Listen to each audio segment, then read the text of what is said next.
Io credo nei cantatori che sanno tutto a memoria e fanno di una poesia una semplice fantasia.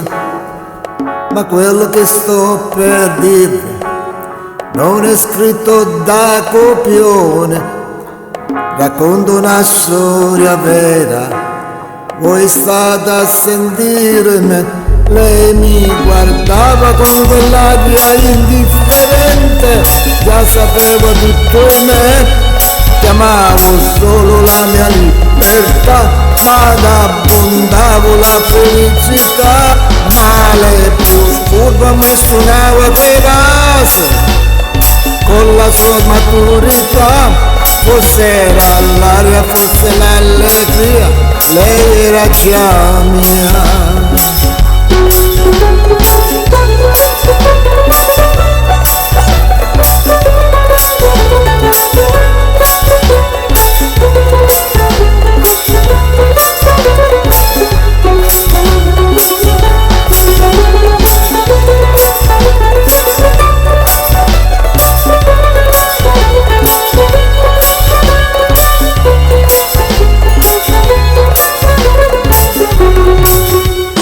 Subito fu la fine di questa storia un po' strana, che in me lascia un ricordo che forse non muore più. Il colpo da me accusato, che male che mi fa sentire, io vittima del suo usare, legava ad usare me. Lei mi guardava con quell'aria indifferente, già sapeva tutto in me, chiamavo solo la mia libertà, ma abbondavo la felicità.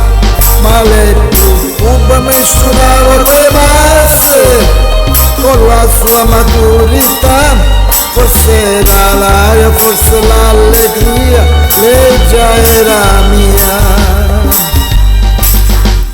È durato poco, era solo un gioco, io che me l'udevo, stessa capa a te, non capivo niente, quasi non parlavo, mentre che lui era, lui s'allontanava, supportavo bene, me lasciavo male, odio quelle sere d'avventura, macchia amore, tutte le parole, se perdevano così.